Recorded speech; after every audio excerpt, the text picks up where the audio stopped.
Welcome to DSSB exam window. Question number 11. A can do a certain work in 40 days. B is 33 1 by 3% more efficient than A. They started work together and A left after some days. B alone completed the remaining work in 16 days. After how many days did A leave the work? क्या बोल रहे हैं कि ए जो है वो किसी काम को 40 दिन में कर सकता है, बी ए से ज़्यादा एफिशिएंट है और कितना ज़्यादा 33 1/3%। दोनों ने मिलकर काम शुरू किया लेकिन कुछ दिनों बाद ए छोड़कर चला गया। बाकी का जो काम बचा था वो बी ने अकेले 16 दिन में पूरा किया। तो हमें बताना है ए कितने दिनों बाद काम छोड़कर गया था। तो हमें ये ए है, ये बी है, ए को लगते हैं 40 दिन और इनकी एफिशिएंसी की बात करी है। उन्होंने बोला है बी ए से ज़्यादा एफिशिएंट है और कितना ज़्यादा 33 1/3%। तो 33 1/3% को फ्रैक्शन में करेंगे वो आएगा 1/3। इसका मतलब अगर ए की एफिशिएंसी 3 है तो बी की एफिशिएंसी हो गई 4। 3 पर 1 ज़्यादा, 43 ज़ा 120। अगर टोटल वर्क 120 है और बी एक दिन में 4 यूनिट काम करते हैं तो बी को कितने दिन लगेंगे, 30 दिन। तो ये आ गए बी के 30 दिन। खैर हमें इसकी ज़रूरत नहीं थी। अब उन्होंने बोला जो बी है वो अकेले 16 दिन तक काम करता है। 16 4 ज़ा 64, 64 यूनिट बी ने अकेले काम किया। तो कितना बचा, 120 में से 64 घटा दो, बचा कितना, 120 में से 60 गया, 60 में से 4 और चला गया, 56 यूनिट काम करना भी बचा है। और वो काम दोनों ने मिलकर किया था। दोनों मिलकर कितना काम कर रहे हैं, 7 यूनिट, 7 8 56। दोनों ने मिलकर 8 दिन तक काम किया था। इसका मतलब ए 8 दिन बाद काम छोड़कर गया। ए 8 दिन बाद काम छोड़कर गया। Question number 12. Two solid metallic right circular cone of height 30 centimetre and 54 centimetre and radius of the base each of them being 21 centimeter are melted and recast into a solid sphere. क्या बोल रहे हैं question में, वो बोल रहे हैं दो हमारे पास कौन थे, राइट सर्कुलर कौन थे, दोनों की रेडियस तो सेम है 21 और एक की हाइट 30 है, एक की हाइट 54 है। उनको पिघला कर क्या बना दिया, एक गोला बना दिया। अब बताओ जब भी हम पिघला के कुछ कोई चीज़ बनाते हैं तो वॉल्यूम बराबर होती है। तो 1/3 पाई आर कितना है, 21 का 21 पाई आर स्क्वायर एच 30। दूसरे कौन की वॉल्यूम 1/3 पाई 21 का स्क्वायर, इसकी हाइट है 54, बराबर होगा 4/3 पाई आर क्यूब। ये है गोले का आयतन, गोले की वॉल्यूम। 1/3 पाई 21 का स्क्वायर कॉमन आ रहा है, 30 जमा 54 कितना हो गया, 84, बराबर है 4/3 पाई आर क्यूब।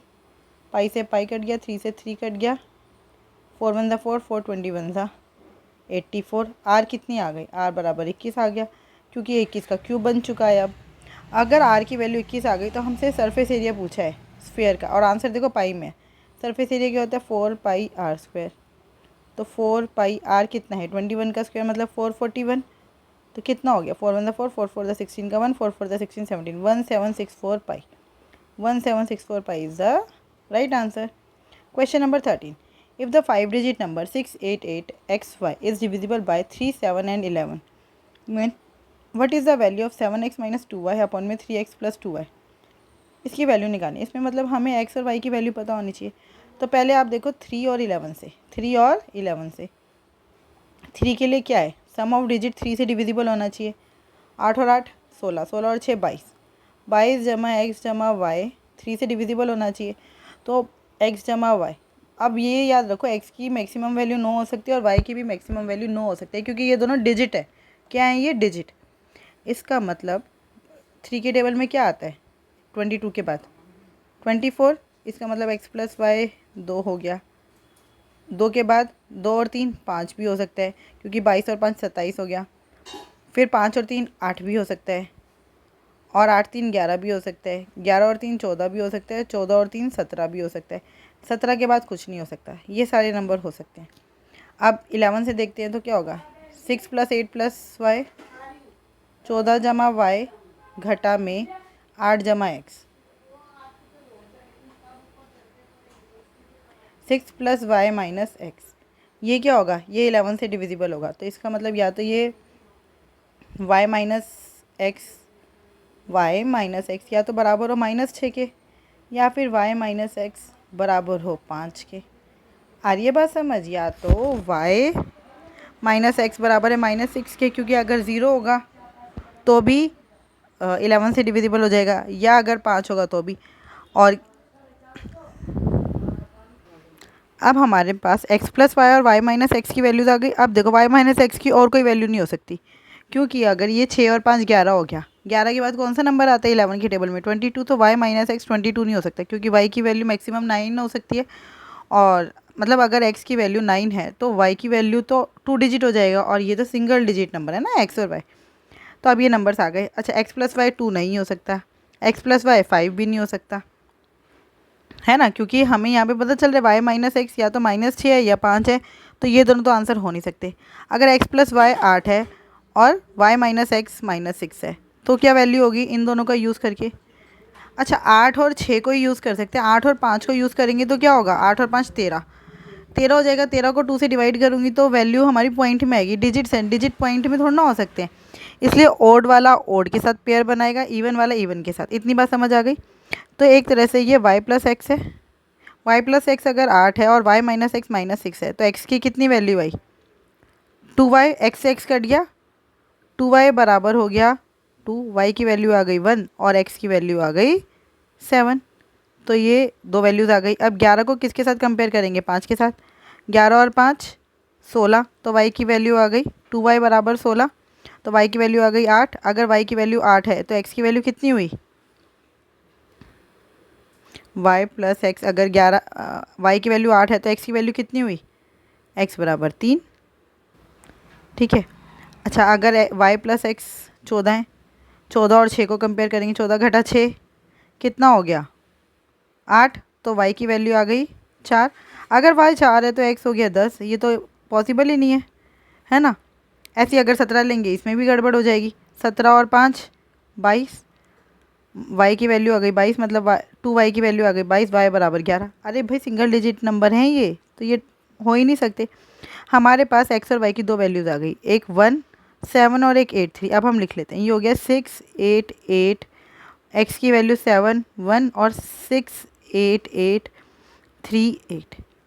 इन दोनों में से कौन सा नंबर 7 से डिविजिबल है, फटाफट देख लो। 7 9 ज़ा 63 बचा 5, 7 8 ज़ा 56 बचा 2, 27 हो गया, 7 3 ज़ा 21 बचा 6, 61 नहीं आता, तो ये नहीं है, यही आंसर है। फिर भी चेक कर लेते हैं। 7 9 ज़ा 63 बचा 5, 7 8 ज़ा 56 बचा 2, 7 3 ज़ा 21 बचा 2, 7 4 ज़ा 28, ये डिविजिबल है 7 से, ये आंसर है। इसका मतलब x की वैल्यू है 3 और y की वैल्यू है 8। यहाँ पे पुट कर लो, 7 3 ज़ा 21 माइनस 8 2 ज़ा 16 अपॉन में 3 3 ज़ा 9 प्लस 2 8 ज़ा 16। 21 माइनस 16 कितना होता है 5, और 9 प्लस 16 कितना होता है 25, 5 1 ज़ा 5, 5 5 ज़ा 25, 1/5 is the right answer. Question number 14, A can complete a certain work in 75 days. A किसी काम को 75 दिन में पूरा करता है, बी उसी काम को 125 दिन में पूरा करता है। इन दोनों का एलसीएम कितना होगा 375। हमने मान लिया टोटल काम है 375 यूनिट्स। इसका मतलब ए एक दिन में कितना कर रहा है 5 यूनिट काम, और बी कितना कर रहा है 3 यूनिट काम। दोनों मिलकर स्टार्ट करते हैं काम को, और बी दोनों अल्टरनेट डेज पे काम कर रहे हैं, एक दिन बी काम कर रहे हैं, एक दिन ए, और बी शुरू कर रहा है।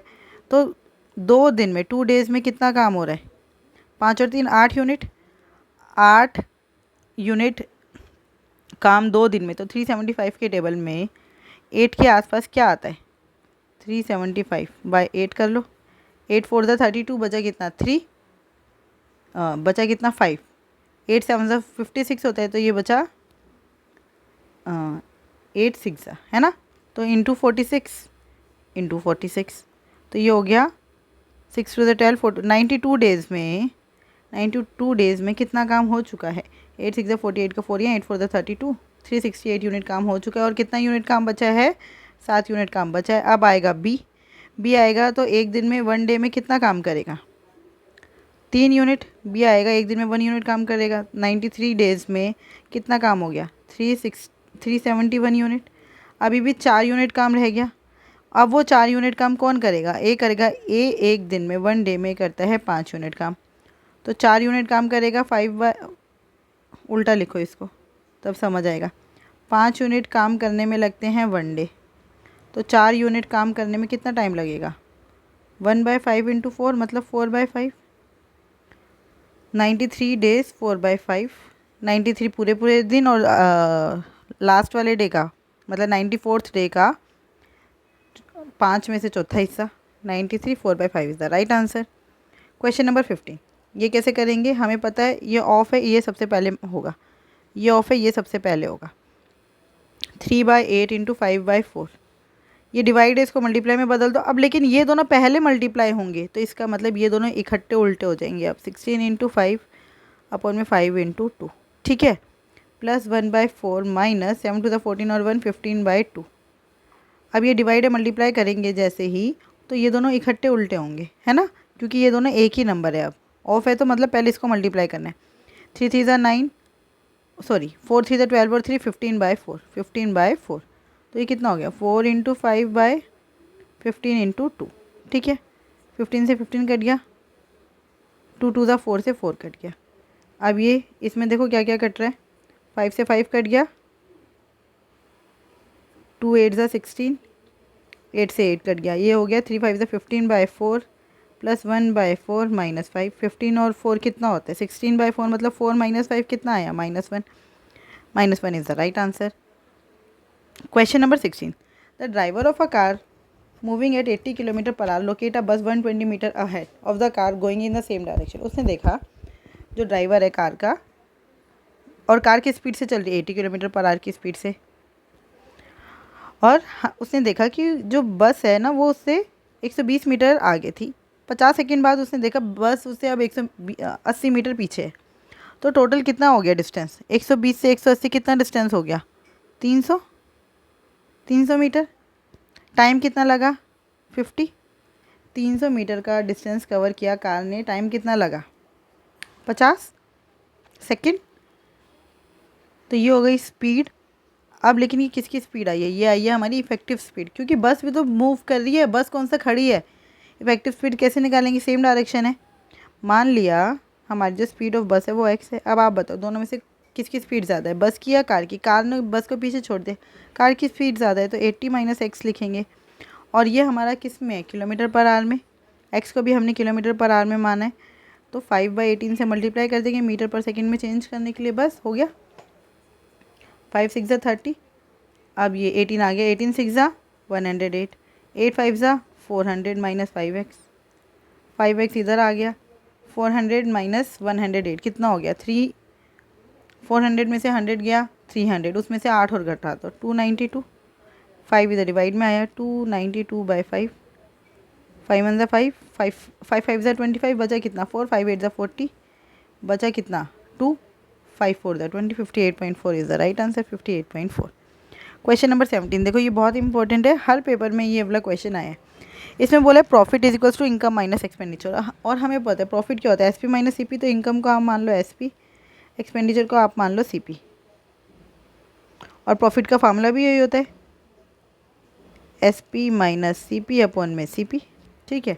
बस आप क्वेश्चन हमारे लिए समझना बहुत ईजी हो गया। इन 2017 expenditure of company A was 240 crore and income of company B in 2016 was 290 crore. Then what is the ratio of income of A in 2017 to the expenditure of B in 2016? देखो company A, देखो company A in 2017, company A in 2017 profit percentage कितना है, 25%। और expenditure मतलब क्या है हमारा, expenditure मतलब सीपी, सीपी दे रखा है 240, प्रॉफिट परसेंटेज 25%। तो अगर प्रॉफिट परसेंटेज देखो सीपी 100% होता है तो 100% की वैल्यू है 240, है ना, और प्रॉफिट 25% है तो एसपी कितना होगा 125%। बस 240/100 इंटू में 125, 25 4 ज़ा 100, 25 5 ज़ा 125, 4 6 ज़ा 24, 6 5 ज़ा 30, 300 आंसर आ गया। तो हमारा then the ratio of income of A, income of A in 2017 आ गया 300 रेशो। अब एक्सपेंडिचर ऑफ बी निकालना है, एक्सपेंडिचर मतलब सीपी निकालना है, और हमें एसपी दे रखा है, इनकम दे रखी है।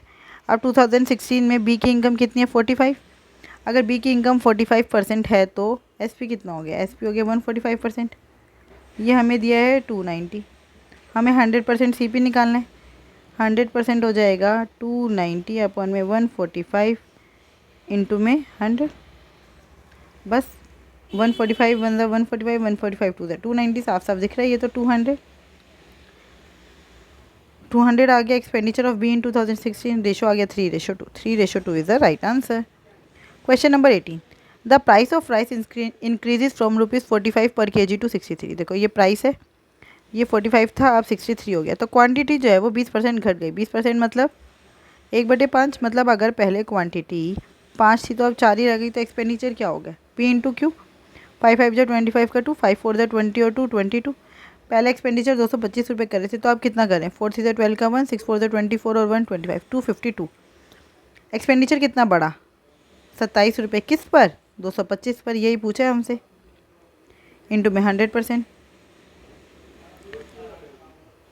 5 4 जो 20, 5 9 जो 45, 5 20 जो 100।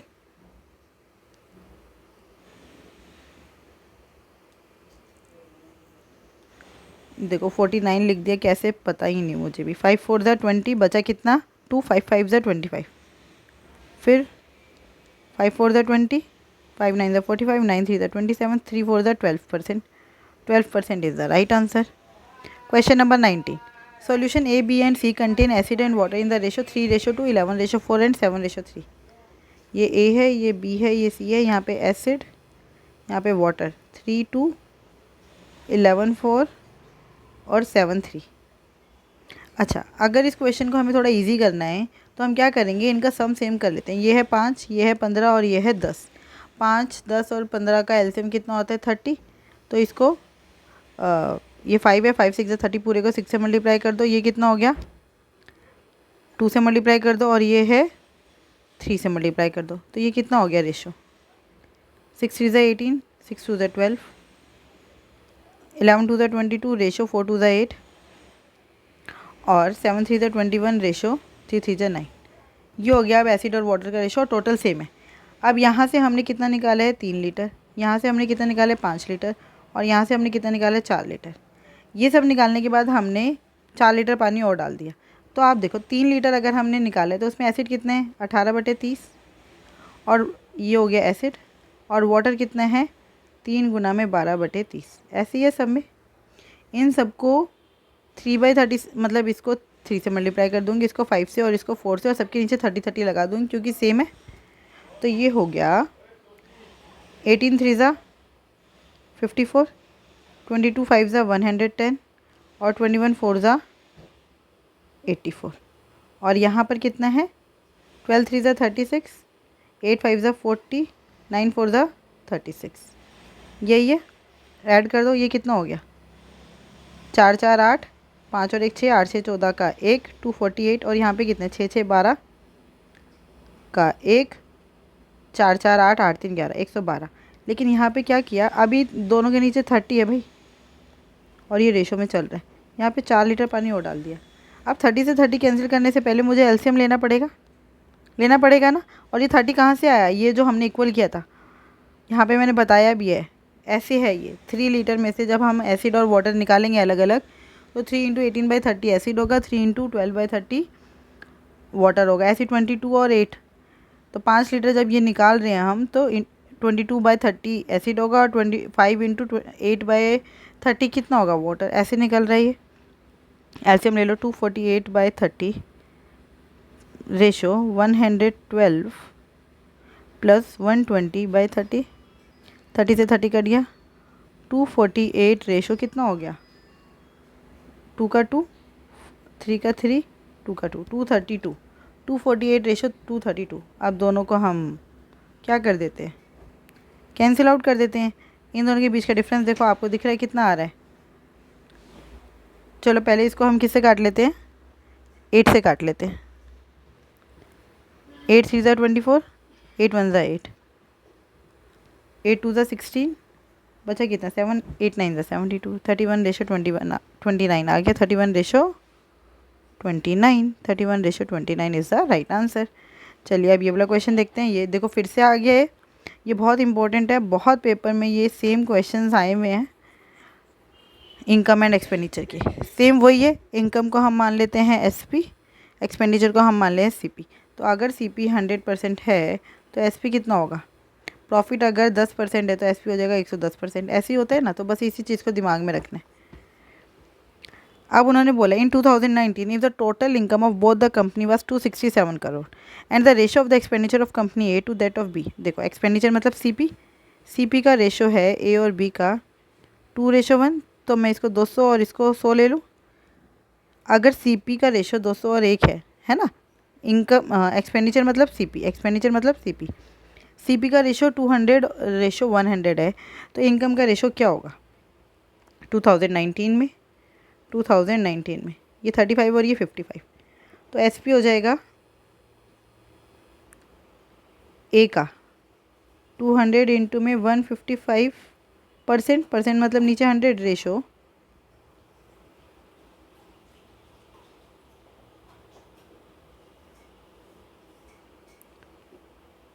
और ये कितना है 100 इंटू में 35/100। तो देखो अब ये कितना हो गया 100 से 100 2 0 से 2 0 कट गई, कितना हो गया ये 155 को 2 से मल्टीप्लाई करेंगे कितना हुआ 5 to the 10 का 1, 5 to the 10 11 का 1, 2 1 2 312, 5 to the 10 310 और ये 135। अगर सीपी 200 और 100 है तो इनका एसपी 310 और 135 है, कोई डाउट नहीं है इसमें, राइट। तो टोटल एसपी कितना हो गया 5 का 5 3 और 1 4 445 इज़ 267। तो हमें क्या निकालना है एक्सपेंडिचर ऑफ ए 200 की वैल्यू निकालनी है बस। तो 267/445 इंटू में 200 बस काट दो, 5 9 ज़ा 45, 5 8 ज़ा 40 जाएगा, 5 8 ज़ा 40, 5 9 ज़ा 45, 5 4 ज़ा 20, 89 3 ज़ा बस 43 ज़ा 120, 120 is the right answer. I hope आपको ये बहुत अच्छे से समझ आया होगा। फिर भी अगर कोई डाउट है तो आप मुझसे जुड़ सकते हैं @mathsps1 पर। Thank you, keep learning, keep practising.